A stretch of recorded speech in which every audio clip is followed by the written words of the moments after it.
மனிதானே மகத்தானவன், மனிதானே மகத்தானவன், மனிதானே மகத்தானவன். நண்பர்கள் அனைவருக்கும் வணக்கம். பதிவுக்கு போறதுக்கு முன்னாடி இது வரைக்கும் நம்ம சேனல் சப்ஸ்கிரைப் பண்ணலன்னா சப்ஸ்கிரைப் பண்ணுங்க. பதிவில் ஒரு குற்றச்சாட்டு இருக்கு. அதாவது 2024 அதிமுக பாஜக கூட்டணி உடைஞ்சது அண்ணாமலையால தான் அப்படின்னு ஒரு பேச்சு அடிபட்டது. ஆனா அது இப்ப இல்லைன்ற மாதிரி ஒரு தகவல் வெளிவந்திருக்கு. காரணம் என்னன்னா 2024 கூட்டணி வச்சிருந்தா நல்லா இருந்திருக்குன்னு சொல்லி செங்கோட்டையன் அன்னைக்கே தெரிவிச்சிருந்திருக்கிறாரு. எஸ்பி வேலுமணி அதே கருத்துல இருந்திருக்கிறாரு.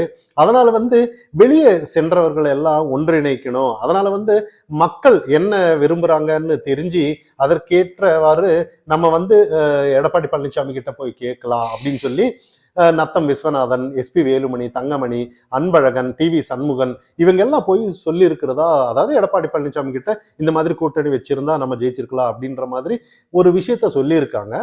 ஆனா அதை ஏற்றுக்கொள்ளும் மனநிலையில எடப்பாடி பழனிசாமி அவர்கள் இல்லை அப்படின்னு சொல்லி இன்னைக்கு செங்கோட்டையன் அவர்கள் சொல்லி இருக்கிறாரு. ஆனா இங்க அதுல அதே எடப்பாடி பழனிசாமி இன்னொரு டைம் அந்த வீடியோ ஒரு வீடியோல சொல்லி இருக்கிறாரு. இந்த மாதிரி 6 பேர் என்னை சந்திச்சாங்க, இருக்கிறாரு தம்பி தலைவர் இருக்காரு, 6 பேர் இருக்கிறாங்க, இவர்கள் எனக்கு சொன்னாங்க. அத்தனை பச்சை பொய். யாருமே அந்த மாதிரி ஒரு கருத்து சொல்லல, அவங்க எல்லாம் இங்கதான் இருக்காங்க, யாருமே சொல்லலைன்ற மாதிரி ஒரு விஷயத்த சொல்லி இருக்கிறாரு. ஆனா நம்ம இங்க கவனிக்கப்பட வேண்டிய விஷயம் என்னன்னா, இங்க ஒரு கட்டமைப்பு அண்ணாமலையால தான் 2 கட்சி உடைஞ்சது அப்படின்னு ஒரு பிம்பத்தை கட்டமைக்கிறாங்க பாருங்க. அதுக்கு யாரும் பலியாயிடக்கூடாதுங்கிறதுக்காக தான் ஒரு விசுவாசங்கிறது ஒண்ணு இருக்கு. அதாவது அதிமுக ரத்தம்னு ஒண்ணு இருக்கு. அதாவது எம்ஜிஆர் வழியில வந்தவங்க, அதாவது எம்ஜிஆர் வழியில வந்தவங்க அவங்க உண்மையிலேயே அவங்க பாடியில ரத்தம், அதிமுக ரத்தம் ஓடுதுன்னு தான் நம்ம இன்னைக்கு பேசப்படணும். காரணம் என்னன்னா, அவங்களுக்கு மக்களால் உருவாக்கப்பட்ட கட்சி, மக்களுக்காக வந்த கட்சி. இங்க தலைவர் எல்லாம் நம்ம சண்டை போட்டுட்டு இருந்தான்னா எப்படி வெற்றி வாகை சூட முடியும்? இன்னொரு விஷயம், மக்களுக்கு எப்படி நம்ம நல்ல பணியை செய்ய முடியும்? இது மக்களுக்கான ஆட்சி தானே, இதுல நம்ம விஷயத்த தான் பெருசா பேசப்பட்டு இருக்கணுமா அப்படிங்கிற ஒரு கருத்து செங்கோட்டையன் முன்வைக்கிறாரு. இதை போல மூத்த தலைவர்கள் எல்லாம் வச்சுட்டு இருக்கிறத நம்ம கவனிக்கிறோம். இந்த சைட்ல அண்ணாமலை அவர்கள் மோடியோட ஈர்ப்புல வந்தவர். இதனாலதான் நிறைய தனி கட்சி ஆரம்பிப்பாரு அப்படின்னு சொல்லி நிறைய ஒரு கட்டமைப்பு இங்க வந்துட்டு இருந்துச்சு. ஆனா இங்க அப்படி தனி கட்சி ஆரம்பிக்கிறதா இருந்தாலும் அண்ணாமலை எதுக்கு லண்டன் எல்லாம் போய் படிக்க வைக்கணும்? அப்போ நிறைய கேள்வி, இதெல்லாம் ஊடகத்தோட கட்டமைப்புன்னு நம்ம கவனிக்கணும். ஆனா இங்க இதெல்லாம் தாண்டி ஒரு பெரிய அரசியல், அதாவது ஊடகத்தோட அரசியல், எதிர்கட்சியோட அரசியல் நடந்துட்டு இருக்கிறது நம்ம கவனிக்கிறோம். அமித்ஷா அவர்களோட திட்டவட்டமான ஒரு செயல் என்னன்னா, இன்னைக்கு அதிமுக கட்சி ஒருங்கிணைக்கணுங்கிறது அன்னைக்கே அவர் முடிவு பண்ணிட்டாருன்னு தான் நம்ம இன்னைக்கு கவனிக்கப்படணும். ஆனா இதுல எந்த ஒரு வேற்றுமையும் இல்லாம, இப்போ சப்போஸ் ஓபிஎஸ் மோடி அவர்களை சந்திக்கணும்னு சொல்லியிருந்தாரு. ஆனா அந்த நேரத்துல ஏதோ ஒரு விஷயத்துல எடப்பாடி பழனிசாமி அவர்கள் ஏதோ மனசு நோகக்கூடாதுன்னு சொல்லி அவாய்ட் பண்றதா இருந்தாலும் இருக்கலாம் போல இருக்கு. ஆனா அதுக்காக இன்னொரு அவங்க முழுக்க அதிமுக ஒன்றிணைய கூடாதுங்கிற எண்ணமும் கிடையாது. அப்ப நல்லா இந்த இடத்துல யோசிச்சு பார்க்கணும். அதிமுக ஒன்றிணையணுங்கிறது ஒண்ணு நினைப்பு அவங்களுக்கு இருக்கு. ஏன் இவங்க பாஜக ஆட்சிக்கு நிறைய பேர் பேசுவாங்க, இன்னைக்கு பாஜக கூட இருந்தான்னா அதிமுக இல்லாம ஆயிரும் அப்படின்னு சொல்லி. அப்படி இல்லை. பாஜகவோட கருத்து என்னன்னா, அவங்க 10 ஆண்டுகால ஆட்சி, எம்ஜிஆர் ஆட்சி, இதெல்லாம் மக்களுக்கான ஆட்சின்னு அவங்களுக்கு நல்லா தெரியும். ஆனா இன்னைக்கு திமுக தான் வெளியேற்றப்பட வேண்டும் அப்படிங்கிறது, ஏன்னா ஒரு நாட்டுக்கு ஒரு நல்லது இல்லை மாதிரி ஒரு கருத்து இருக்கு இன்னைக்கு. ஏன்னா நிறைய விஷயம் இன்னைக்கு நிறைய மருத்துவக் கல்லூரி ஆனாலும் சரி, இந்த மத்திய அரசோட திட்டம் எது வந்தாலும் மக்களிடையே போய் சேரதை நம்ம கவனிக்கிறோம். அதிமுக கட்சியில பெரிய லெவல்ல அதிமுக எந்த அளவுக்கு மக்கள் விரோத கட்சி இல்லைங்கிறது பாஜக தெரிஞ்சிருக்கு. இன்னைக்கு அதிமுக ஒன்றிணைகிறது யாருக்கு லாபங்கிறத நம்ம கவனிக்கணும். இன்னைக்கு அது பாஜகவுக்கும் லாபம், மக்களுக்கும் லாபம், திமுகவுக்கும் லாபம். இதுதான் நம்ம இன்னைக்கு இந்த இடத்துல கவனிக்கணும். ஏன்னா திமுக அதிமுக ஒன்றிணைஞ்சு வர்றதுல எந்த அவங்களுக்கு ஒரு பிரச்சனையும் இல்லை.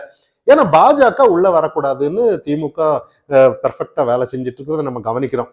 ஆனா இங்க இன்னொரு வியூகம் இருக்குகிறதா நம்ம பேசப்படணும். ஏன்னா அமித்ஷா தலைமையில அதிமுக இருக்கிறதுல எந்த ஒரு விஷயமும் கிடையாது. இன்னைக்கு அதிமுக பலப்படுத்தி எடப்பாடி பழனிசாமி அவர்களை முதலமைச்சரா எடுத்துட்டு அடுத்த ஃபியூச்சர்ல எதிர்கட்சியாவோ இல்ல அவங்களுக்கு ஈடான கட்சி பாஜக தான் இருக்கணும்னு விருப்பப்படுறாங்களோன்ற ஒரு கேள்விதான் வருது.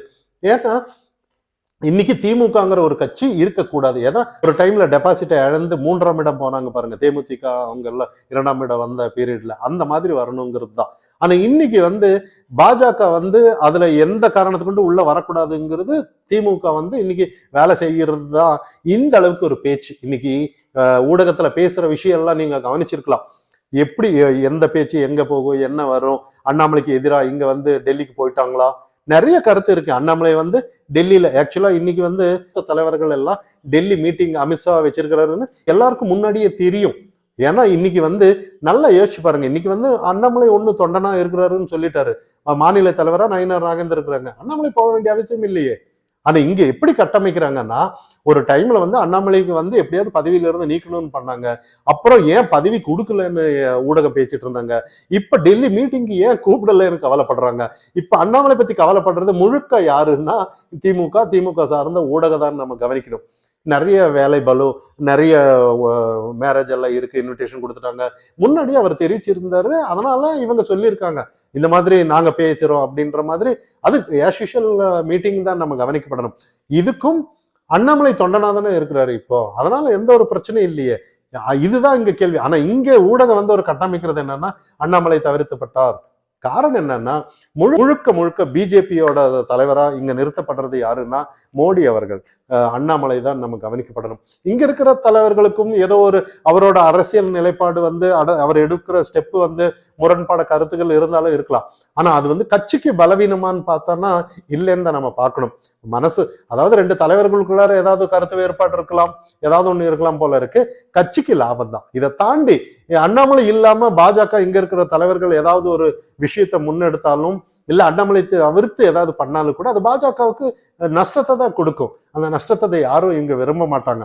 ஏன்னா ஒரு விஷயம் இருக்கு, நல்ல மக்களுக்கான ஒரு கட்சி இருக்குன்னா அது ஒன்றிணைக்கிறதுக்கு தான் முயற்சிக்கிறாங்களே ஒழிய, நிறைய இன்னைக்கு செங்கோட்டையன் அவர்கள் கருத்து சொல்லியிருந்தாரு. அதாவது டிடிவி தினகரன் ஆனாலும் சரி, ஓபிஎஸ் ஆனாலும் எந்த ஒரு எதிர்பார்ப்பு இல்லாம நாங்க வர்றோம் அப்படின்னு சொல்லியிருக்காங்க அப்படின்ற மாதிரி. அப்போ இந்த இடத்துல எடப்பாடி பழனிசாமி அவர்கள் யாரும் 6 பேருன்னு சொல்றீங்க, யாரும் சொல்லல, ஊடகம் தான் நீங்க அப்படி கட்டமைக்கிறீங்க அப்படின்னு சொன்னாலும் கூட இப்போ அதாவது ஒரு விஷயம் எல்லாம் ஒன்றிணைன்னு தான் என்ன சொல்றாங்களே ஒழிய எந்த ஒரு டிமாண்டும் எந்த ஒரு வைக்கல. அப்போ எடப்பாடி பழனிசாமி அவர்கள் இனிமே அதாவது இது வரைக்கும் சொல்லல, இப்ப சொல்லிட்டாரு, இப்ப அவருக்கு எடு கொடுத்துட்டாரு 10 நாள் அப்படின்னு சொல்லி, இப்ப அதையெல்லாம் ஏற்றுக்கொள்ளலாமே அப்படிங்கிற ஒரு கேள்விதான். இதெல்லாம் தாண்டி அதிமுக ஒன்றிணைஞ்சான்னா, பாஜக கூட இருந்து பலம் கொடுத்தாருன்னா மக்களுக்கு நல்லதுன்னு தான் இப்ப கவனிக்கணும். இதெல்லாம் தாண்டி ஈகோவை விட்டு எந்த ஒரு கருத்து வேறுபாடெல்லாம் இல்லாம இன்னைக்கு மக்கள் விரோத ஆட்சி. இன்னைக்கு பாருங்க, நல்லா யோசிச்சு பாருங்க. இன்னைக்கு திமுக நடத்துற நாடகம் இருக்கு பாருங்க. இன்னைக்கு ஈவேரா ஆக்ஸ்போர்டுல அது செஞ்சோம் இது செஞ்சோம் ஈவேராக்கு அப்படின்னு சொல்லி, இதுக்கு முன்னாடி ஸ்டாம்ப் ஆஸ்திரியா நடனம், ஸ்டாம்ப்பு நிறைய இருக்கு, நம்ம சொல்லிட்டே போகலாம். யுனெஸ்கோ ஈவேராவுக்கு எல்லாம் இந்த அளவுக்கு இவங்களோட ஆட்சி இருக்கும்போது திமுகவில் கூட எல்லாரும் இப்போ திண்டுக்கல் சீனிவாசன் கிட்ட கேட்குறாங்க, இந்த மாதிரி செங்கோட்டையன் சொல்றாரு அப்படின்னு. ஒன்றிணைறது நல்லது தானே அப்படின்னு அவர் ஒரு கருத்து சொல்றாரு. நிறைய பேர் இன்னைக்கு ஒற்றை கருத்தோட தான் இருக்காங்க. இதெல்லாம் தாண்டி இன்னைக்கு நிறைய மக்களுக்கான ஒரு ஆட்சி எம்ஜிஆர் எடுத்துட்டு வந்தாரு. இல்ல அம்மையார் சொல்லியிருக்காங்க, அதாவது 100 ஆண்டு இது பேர் சொல்ற மாதிரி இருக்கணும் அப்படின்ற மாதிரி நிறைய கருத்துக்கள் சொல்லிட்டு இருக்காங்க. அப்ப அந்த 100 ஆண்டுகள் சொல்லணும்னா எல்லாம் ஒன்றிணைஞ்சு தானே செய்யணுங்கிற ஒரு கருத்து இங்க வருது. ஏன்னா இங்க நல்ல தலைவர்கள் யோசிக்கணும். மக்களுக்கான கட்சிங்கும் போது இங்க எதுக்கு தலைவர்களுக்கு ஈகோ வரணுங்கிற மாதிரி தான். அப்ப மக்களுக்காக நல்லது செய்ய வந்திருக்கீங்க, எதுக்காக இங்க அரசியலுக்கு வந்திருக்கேன்? மக்களுக்காக. அந்த செய்யணும்னா ஒன்றிணைந்த அதிமுக சேரணும், அப்பதான் ஒரு வெற்றி அடைய முடியும்னு தெரிஞ்ச விஷயம்.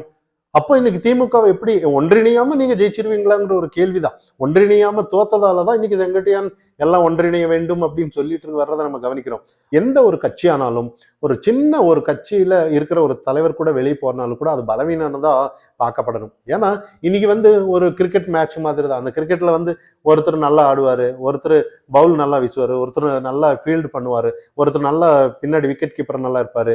ஆனா என்ன பண்ணாலும் ஜெயிக்கிறது யாருன்னு தான் நம்ம கவனிக்கணும். ஜெயிச்சாலும் கோப்பை யாருக்கு? தலைவருக்கு தானே. அதே மாதிரி தான் இன்னைக்கு அதிமுக ஒன்றிணைஞ்சு எடப்பாடி பழனிசாமி அவர்கள் தான் முதல்வர்னு சொல்லிட்டாங்க. இப்ப என்ன பிரச்சனை? அண்ணாமலை கூட சொல்லிட்டாரு இந்த மாதிரி தான் எடப்பாடி பழனிசாமி அப்படின்னு சொல்லி. அப்ப இங்க என்ன பிரச்சனை வருதுன்னு தான் நிறைய பேர் இங்க கருத்து தனிப்பட்ட வார்த்தை சண்டை நடந்துருச்சு. அது எங்கதான் நடக்கல? இது அரசியல், இது சகஜம் தானே. இப்ப மதிமுக திமுக எல்லாம் பேசாததா, காங்கிரஸ் திமுக பேசாததா, இதெல்லாம் ஒரு பெருசா எடுத்துக்கூடாது. மக்கள்னு வரும்போது, மக்களுக்கான ஒரு ஆட்சின்னு வரும்போது இந்த தலைவர்கள் பேச்செல்லாம் நம்ம இங்க எடுக்கக்கூடாதுன்னு தான் நம்ம பார்க்கணும். மக்களுக்கான ஆட்சியை எடுத்துட்டு போய் மக்களுக்கு நல்லது செய்யறதுக்கு இந்த ஈகோவை தூக்கி எறியணுன்றதுதான் இன்னைக்கு செங்கோட்டையன் அந்த அளவுக்கு கருத்து சொல்லிட்டு வர்றதை நம்ம கவனிக்கிறோம். இதுக்கப்புறம் 10 நாள் கெடு கொடுத்துருக்கிறாரு. என்ன நடக்குது ஏது நடக்குதுன்னு பொறுத்திருந்து பார்ப்போம். மனிதானி மகத்தான்